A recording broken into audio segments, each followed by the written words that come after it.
Muchas gracias, secretario Felipe Colotla, nuestro secretario de Formación Política. También un aplauso para él. Antes de iniciar, quisiera yo pedirles que nos acompañaran aquí en el presidium dos compañeras, por lo menos, de esta mesa, que hay, casi todas son mujeres, que una de ustedes nos pudiera acompañar en el presidium, y de esta otra mesa también todas son mujeres que nos pudieran acompañar, porque parece club de Toby aquí el presidium de nosotros, y es muy importante el reconocimiento al trabajo de nuestras compañeras en el partido. Pues que nos acompañe. ¿Su nombre, compañera?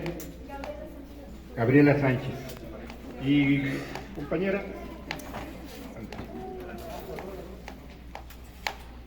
muy bien, ahorita se presentan también ellas. Pues nos da mucho gusto. Acá hay otra silla. Sí, pásenle, compañera. Pásenle. Ahí está. Ya. Paridad. Muy bien, pues muy buenos días, compañeras, compañeros. Nos da mucho gusto estar esta mañana aquí en Amozoc, donde siempre hemos sido muy bien recibidos. Aquí el partido es muy importante, es muy fuerte, lo ha demostrado a lo largo ya de muchos años, y la gente le ha brindado la confianza a nuestro movimiento de manera abierta, sincera, de corazón, y hace 3 meses, el 2 de junio, volvió a refrendar su voluntad libre, soberana, de respaldar el proyecto de la transformación y darle a nuestro compañero Margarito Severiano la oportunidad de conducir los próximos 3 años el municipio de Amozoc. Nos da mucho gusto esta decisión que se tomó aquí el 2 de junio, pero lo mismo también con nuestro presidente, porque nos fue muy bien la elección del 2 de junio. Y decía nuestro presidente Andrés Manuel López Obrador, allá por el 2017, y cuando ganó en el 2018, que el triunfo de él no representaba solamente un cambio de gobierno, sino sobre todo un cambio de régimen político, un cambio profundo y verdadero de las cosas en nuestro país. Y con el paso de estos 6 años, primeros 6 años del presidente Andrés Manuel López Obrador, hemos ido viendo de qué se trata esto del cambio de régimen, porque nosotros estábamos acostumbrados a que había cambio de presidente, ¿no? Y en algunos casos cambio de partido. Cuando el PAN le ganó al PRI allá en el año 2000, por primera vez en nuestro país el PRI nunca había perdido, desde que tenemos elecciones constitucionales siempre ganó el PRI, con diversos nombres, pero era el mismo partido. En el 2000 por primera vez ganó un partido distinto, con Vicente Fox, ganó el PAN. Y había la ilusión de que pues, las cosas iban a cambiar, que se iba a tener ahora sí un gobierno que iba a trabajar en favor de los intereses de nuestro pueblo, de la gente, y resultó que no, que fueron exactamente lo mismo. Nada más se cambiaron de color y empezaron a gobernar juntos, el PRI y el PAN. Por eso se les dice el PRIAN, porque defendían los mismos intereses, el mismo proyecto. Y luego regresó el PRI en el 2012 con Peña Nieto, ¿no? que le gana esa presidencia, y es exactamente lo mismo. O sea, era solamente un cambio pues, de personas al frente del gobierno, pero eran las mismas políticas, eran los mismos intereses que estaban representados en el gobierno. Estos gobiernos del PRI también cambiaron la Constitución. Ahora tenemos un debate, vamos a comentar esa parte, pero estos gobiernos del PRIAN, desde 1982, que llegó Miguel de la Madrid a la presidencia de la República, y luego Carlos Salinas de Gortari, y luego Ernesto Zedillo, y luego Fox, Calderón y Fox. En esos gobiernos, nuestra Constitución, que venía del año 1917, que fue producto de la Revolución Mexicana, se cambió totalmente. El espíritu, la naturaleza de la Constitución que teníamos se cambió en esos 36 años. Y esas reformas que se hicieron fueron para darle un marco legal a las políticas que estaba siguiendo el PRIAN en el gobierno. ¿Cuáles fueron esas políticas que siguieron estos partidos en esos 36 años? Privatizar el patrimonio nacional. Pusieron a la venta todo el patrimonio que le costó a generaciones de mexicanos ir construyendo. Teléfonos de México, por ejemplo, que era un organismo del gobierno, en tiempos de Carlos Salinas de Gortari, se remató, se le entregó a Carlos Slim, ¿no? Y entonces, a partir de ahí, este personaje pues empezó a hacerse multimillonario, a ser el hombre más rico, en algún momento el hombre más rico del mundo, pero porque todos los que hablábamos por teléfono en aquellos años, pues teníamos que pagarle a él la renta, era la única compañía que había de teléfono y bueno, pues era, así cualquiera se vuelve millonario. Reformaron el artículo 27 constitucional, que establecía que las tierras comunales y las tierras ejidales no se podían comercializar, estaba prohibido venderlas, ¿no? Eran de las familias que habían sido dotadas desde la Revolución Mexicana, porque un reclamo que explica la revolución que tuvimos en 1910 fue que a los campesinos se les regresaran las tierras. Esa fue la bandera de Emiliano Zapata, por la que salieron millones de campesinos a dar su vida por lograr que las tierras se les regresaran a los campesinos, porque se les habían dado a los hacendados. Hubo un proceso de despojo en el siglo XIX, XVIII, XVII, y los pueblos originarios pues fueron los grandes perdedores. Cuando se da la Revolución Mexicana, Emiliano Zapata reclama que las tierras sean de quien la trabaja, pero fundamentalmente de los campesinos, de los pueblos originarios. Eso se consagra en el artículo 27 constitucional, que establece que habrá la forma de propiedad social de la tierra, que son los ejidos, y presidentes como el general Lázaro Cárdenas dotan millones de hectáreas a agrupaciones, a grupos, a campesinos, a comuneros en todo el país. Es el gran reparto de tierras el que se da durante el cardenismo. Y se prohibía en la Constitución que esas tierras se pudieran vender, era patrimonio de las familias, ¿no?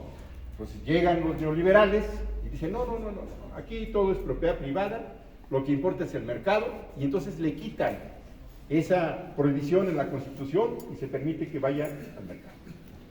¿Y qué vimos después? Pues muchos ejidos que, pues, efectivamente con mucha carencia que tenía la gente, que sigue teniendo nuestra gente porque ha habido un proceso de empobrecimiento muy fuerte, pues decidieron empezar a vender sus terrenos, muchos terrenos, a desincorporarlos, ¿no? Y recibían una cantidad que les duraba 1 año, 2 años, pero el dinero se acaba y luego ya quedaban totalmente abandonados en su pobreza. Cambiaron el artículo 123 constitucional.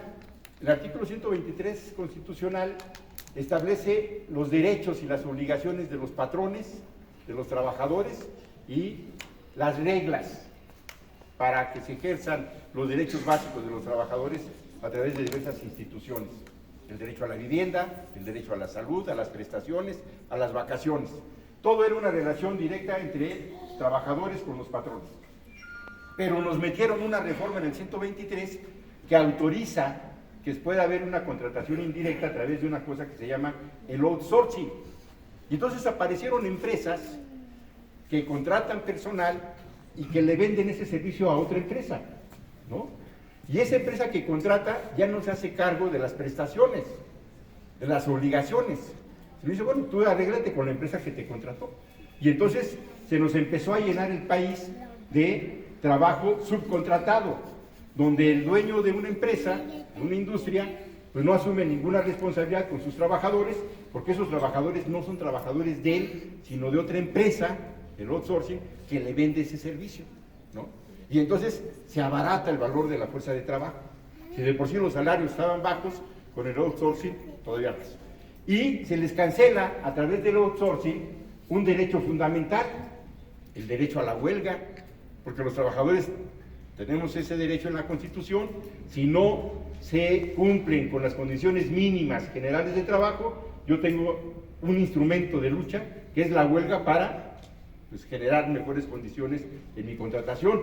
Cuando es por outsourcing, no puedo ejercer el derecho de huelga, porque la huelga no es con la empresa, sino con otra, ¿no?, casa de contratación, que en muchos casos no tiene ni oficinas.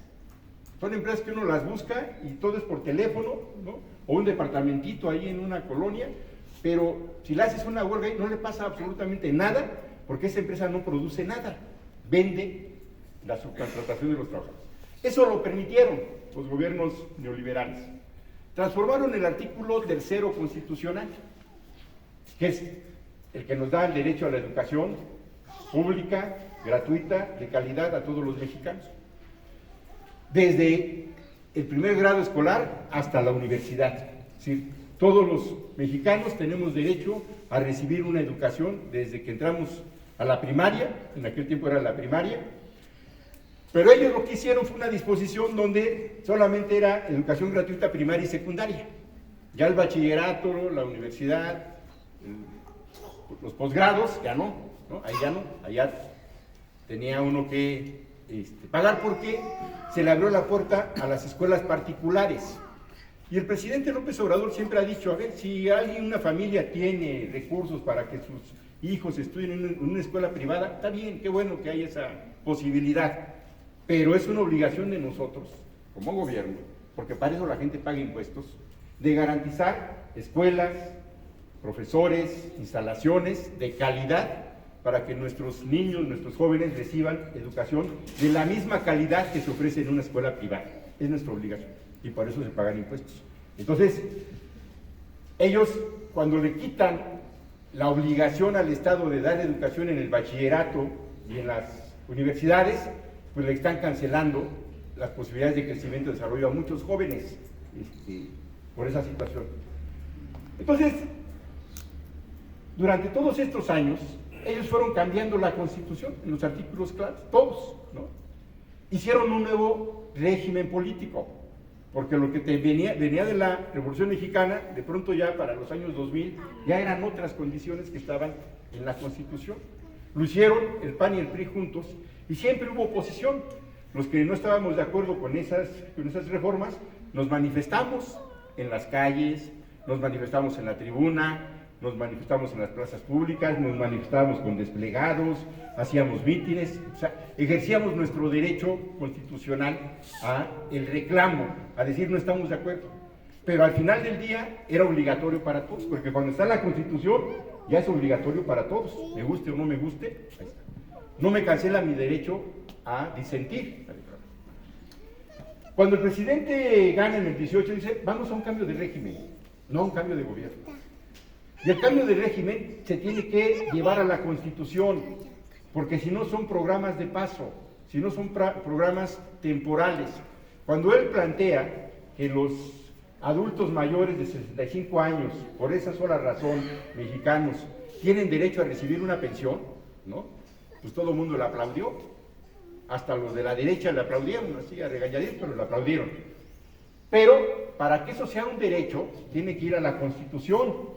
Porque si no, el día que falte el presidente, o un presidente como Andrés Manuel, y nada más con una política pública, puede llegar otro presidente y decir, pues sí, pero yo tengo otras cosas, esa yo no me gusta, voy a hacer otras cosas, ¿no? Y entonces no hubo un cambio, ¿no? No hubo un cambio permanente, perdurable, para generaciones futuras, sino fue solamente una política pública de un gobierno, ¿no? Y ya, se va ese gobernador. Entonces, a partir del 2018, con el presidente Andrés Manuel, se ha ido modificando la Constitución. En algunas cosas se pudo avanzar y en otras, que aunque se avanzó en el legislativo, después el Poder Judicial dijo, no, esto no es constitucional, va para atrás, ¿no? ¿Cuál es el punto aquí que me interesa mucho que resaltemos? El presidente López Obrador está encabezando una transformación, un cambio, a través de la vía pacífica, a través de la vía constitucional, a través de las urnas, No se trata de un movimiento por fuera de la legalidad. Ahora platicaba la semana pasada con Felipe Colostra, nuestro secretario. El 23 de septiembre, esta semana, se cumplieron 50 años de la primera guerrilla en México, en Chihuahua, en la población de Madera. Hace 50 años, una generación de mexicanos sintió que estaba cancelada la vía democrática, que había un autoritarismo, que quien pensaba distinto no tenía manera pacífica de expresarlo, porque si alguien disentía, el gobierno te agarraba, te detenía, te torturaba, te encarcelaba, te mataba, te desaparecía. Así fue muchos años. Entonces, esa generación, hace 50 años, llegó a la conclusión de que la única manera de hacer un cambio en nuestro país era por fuera de la legalidad, a través de las armas, a través de la guerrilla. Y se fueron al monte muchos compañeros, mucha gente, muchos jóvenes, y su primera acción registrada fue un 23 de septiembre a un cuartel militar, Madera, en Chihuahua. Y ahí hubo un parteaguas, porque nos estaba indicando que si no tenemos una sociedad democrática, donde se garantice y se respete la voluntad de la gente, de todos nosotros, las posibilidades de que haya mexicanos que su inconformidad la expresen por otras vías, pues es creciente, ¿no? Entonces, con Andrés Manuel decidimos que fuera por las urnas, y con Emilio Cárdenas en el 88 decidimos que fuera por las urnas.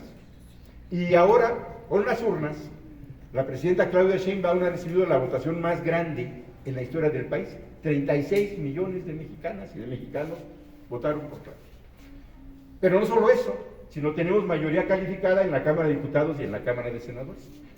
Y eso es muy importante, porque eso fue quitarle el freno a la Cuarta Transformación, porque con Andrés Manuel se planteaba una reforma y la Corte decía no, es inconstitucional, va para atrás. Se planteaba una reforma y decían no, viene un amparo, y mientras hay un amparo se para todo, va para atrás, ¿no? Y así fue en muchos temas con Andrés Manuel, para adelante y para atrás en un jaloneo. ¿Por qué? Porque la oposición tenía un instrumento que da la Constitución, al menos la tercera parte. Si una fuerza política tiene al menos la tercera parte de la representación en el legislativo, tiene derecho de veto. ¿Qué significa eso? Se aprueba algo en la Constitución, yo no estoy de acuerdo, una tercera parte presenta un escrito en la Suprema Corte y dice, oye, revísalo porque esto no está bien, ¿no? Y la Corte puede atender ese reclamo. Pero si no llegan a tener un tercio, ni siquiera pueden reclamar legalmente, ni siquiera pueden presentar un recurso de inconformidad o un recurso de inconstitucionalidad. Y eso es lo que le dio el pueblo de México a la doctora Claudia Sheinbaum y a nuestro movimiento el 2 de junio, la mayoría calificada, más de 2/3 partes. ¿Eso qué significa? Pues que todo este planteamiento del cambio profundo, del cambio de régimen, pues ahora sí ya lo vamos a ver con mayor claridad. Y apenas llevamos el mes de septiembre y ya se aprobó la reforma al Poder Judicial. Ahora mismo se aprobó ya en todos los congresos, los 17 congresos mínimos, 2 reformas. Una que a mí me da mucho gusto, y yo creo que a todos nosotros nos llena de gusto, que es el reconocimiento a los derechos de los pueblos originarios. En nuestro país, que es un país que tiene profundas raíces culturales indígenas, también hay mucho racismo, porque lo heredamos de los que nos conquistaron, ¿no? Vemos como mexicanos de segunda a las personas indígenas, se les da un trato distinto, diferenciado, se les ha sobajado durante muchos años. Y en el año 1994, cuando estaba Salinas de Gortari de presidente, él anunció que iba México a la modernidad, íbamos al primer mundo, que ya estábamos ahí en la antesala del primer mundo. 1 de enero de 1994 iba a entrar México al tratado comercial con Estados Unidos. Y ese mismo día, en la madrugada, en las comunidades de Chiapas, salieron los indígenas de ese estado, ¿no? Mal armados, mal vestidos, mal comidos, pero con mucha dignidad, con mucha legitimidad, a reclamar que este país no podía ir al primer mundo si no resolvía primero la pobreza, el rezago, el abandono que le había dado a los pueblos originarios. No podíamos ir a sacarnos la foto con los gringos y tener la pobreza metida en nuestras comunidades originarias. Y hubo un acuerdo con Ernesto Zedillo. En ese reclamo hubo un acuerdo que se llamó los Acuerdos de San Andrés Larrainza. Y ahí en ese documento se estableció los mínimos de derechos indígenas que tenían que estar en la Constitución. Fueron como 6 meses que se redactaron esos documentos. Y cuando estuvieron listos, Ernesto Zedillo traicionó su palabra. No los envió como iniciativa de reforma a la Cámara de Diputados, se quedó con el documento en su escritorio y lo que hizo fue denunciar que el líder de esos zapatistas era fulano de tal, que era una persona, el comandante Marcos, ¿no? Que se hizo célebre, famoso, trae un pasamontañas, y lo que hizo Zedillo fue quitarle el pasamontañas y decir, es este alborotador, y traicionó su palabra. En el 95 tuvieron que pasar casi 30 años para que esos acuerdos de San Andrés Larraíza, firmados por el Estado mexicano, porque el presidente de la República representa al Estado, no es una persona, es una institución la presidencia de la República. Y cuando el presidente de la República firma un acuerdo con otro grupo de mexicanos, está obligado a cumplir. Y por eso decimos que traicionó a Ernesto Zedillo. Pasaron 35 años, 30 años ahora, y el presidente Andrés Manuel mandó esa iniciativa, la misma iniciativa de los acuerdos de San Andrés Larraíza, y se acaban de votar, que es una reforma al artículo 2 constitucional, que reconoce el derecho de los pueblos originarios a su territorio, a su lengua, a su cultura, ¿no? Y que obliga a cualquier institución del Estado o del gobierno mexicano que quiera usufructuar los terrenos, los territorios de los pueblos originarios, a consultar a los pueblos si están de acuerdo o no, y si los pueblos dicen no, aquí no se autoriza una mina, aquí no se autoriza esto, no se autoriza lo otro, no se autoriza. Y eso no pasaba en nuestro país. Aquí se fue depredando el campo, los territorios, las poblaciones, y nunca se le consultaba a los propietarios originarios de esos terrenos que son nuestros pueblos originarios. Entonces, esta reforma llega tarde, 30 años después, pero llega bien, porque a partir de ahí, esta parte de reconocer los derechos de los pueblos originarios, igual que cualquier otro mexicano, va a permitir que en nuestro país esta cultura del racismo, del clasismo, del desprecio de nuestras comunidades poco a poco vaya cambiando y todos seamos mexicanos de primera.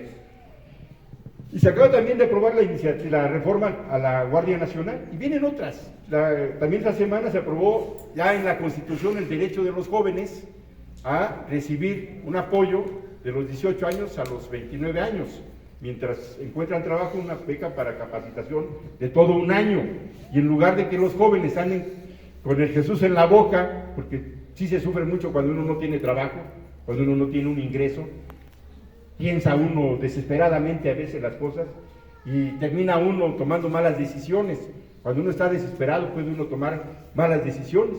Y tenemos muchos jóvenes que no han tenido el apoyo, el respaldo de los gobiernos y que terminan ahí haciendo tareas espantosas con los grupos delincuenciales, de halcones, de orejas, ¿no? Cuando son jóvenes que deberían de estar llevando su vida por otro camino. Pero eso implica que el gobierno se haga cargo de esos apoyos. Y hoy se acaba de aprobar ya esta reforma que va a estar en la Constitución. Entonces, ¿qué estamos haciendo? Una nueva Constitución. Por primera vez tenemos un gobierno que está llevando iniciativas a la Constitución para beneficiar al pueblo, para beneficiar a las comunidades, que no está buscando legalizar saqueos o hacer reglas para beneficiar a unos pocos, a los que siempre han salido beneficiados, sino tener una Constitución que tenga en el corazón de este proyecto el pueblo de México, los intereses del pueblo de México.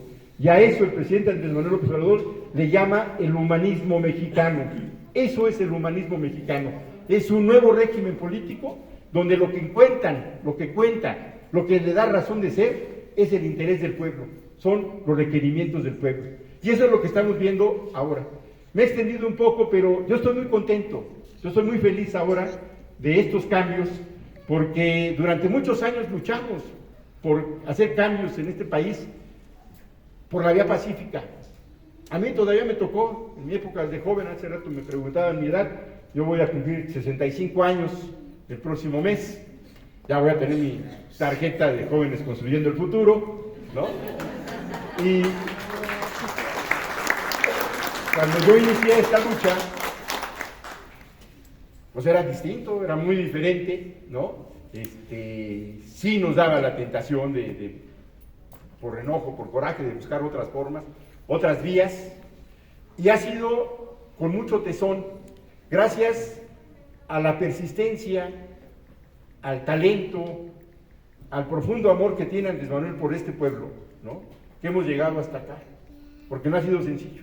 porque Andrés Manuel ganó la presidencia 2 veces antes, y se la robaron. Y en lugar de irse decepcionado a llorar una derrota, ¿no?, a abandonar a su pueblo, ahí estuvo, se mantuvo, y hubo momentos en esa lucha donde andaba casi como un Quijote de la Mancha, solo. A mí me tocó acompañarlo en algunos eventos en la Huasteca Potosina, en un municipio que se llama Huichihuayán, en una cancha de básquetbol. Había 20 personas y la mitad de ellos pues, éramos los que lo acompañaban, o sea, había 10 personas. Y Andrés Manuel les daba su discurso con una fuerza, con un entusiasmo, con unas ganas, que parecía que le estaba hablando a un zócalo de la ciudad lleno de gente. Hablaba con esas 10 personas como si fuera el zócalo de la Ciudad de México en sus mejores momentos. Era un hombre apasionado, comprometido. Y ese picar piedra, ese no doblarse, no vencerse, no dejarse vencer, lo fue contagiando a otros y a otras compañeras. Fueron muchos años. La larga marcha para llegar a la presidencia de la República en el 2018 tiene por lo menos 3 décadas atrás, más décadas, pero por lo menos 3, de muchos mexicanos y mexicanas que ahí, como él, empujaron este cambio en todo el país. Y ahora, con la doctora Claudia Sheinbaum, pues ya no tenemos derecho a dudar, no tenemos derecho a fracasar, ¿no? Sí está obligado este nuevo gobierno que encabeza nuestra presidenta Claudia Sheinbaum a llevar a fondo esta transformación. Y para eso requerimos acompañarla, para eso requerimos no dejarla sola. Y no dejarla sola no es acudir cada vez que nos convoquen al Zócalo, como el próximo martes, que va a hacer un evento ahí. Está bien. No dejarla sola significa que conozcamos nosotros el proyecto de la transformación y que sepamos comunicárselo a nuestros vecinos. Y de eso se tratan estos talleres de formación política, de que salgamos con herramientas, de que salgamos con conocimientos, de que lo que estamos proponiendo en la transformación es algo bueno, positivo, y que necesitamos que más mexicanas y más mexicanos conozcan de este proyecto, porque nuestros adversarios se la pasan todos los días descalificando. Dicen que somos una dictadura, que somos autoritarios y miles de mentiras. Y tenemos que contrarrestar esas mentiras. Y como nosotros no tenemos canales de televisión, ni canales de radio, ni estaciones de radio, sí tenemos un instrumento muy poderoso, que es el pueblo organizado, que es todo nuestro movimiento que simpatiza con Andrés Manuel, que simpatiza con Claudia, que simpatiza con Morena. Debemos de tener las herramientas, los instrumentos, para en nuestros ratos libres, en la escuela, con la familia, en el trabajo, con los amigos, con los compañeros, con la novia, con el novio, con el novie, con todos ellos, decirles, miren, es por aquí, lo que estamos haciendo es para beneficio del pueblo. Y por eso estos tiempos que vienen son tiempos de formación política, de organización de nuestro movimiento, de nuestro pueblo, para que acompañemos casa por casa la transformación que está encabezando Andrés Manuel López Obrador y que a partir del 1 de octubre lo va a hacer la doctora Claudia Sheinbaum. Y yo sé, estoy convencido de que aquí, en esta zona del estado de Puebla, tenemos un gran equipo de mujeres, de hombres, con voluntad, con compromiso con el proyecto, para que de la mano de nuestros dirigentes del partido, en el estado, en el municipio, sigamos sembrando semillas de transformación, de esperanza, en todos los surcos de Puebla, para que florezca la transformación y para que tengamos un país donde haya calidad de vida, tengamos educación, salud, vivienda, pero sobre todo un futuro honesto, vigoroso para todos los jóvenes de nuestro país. Muchas gracias.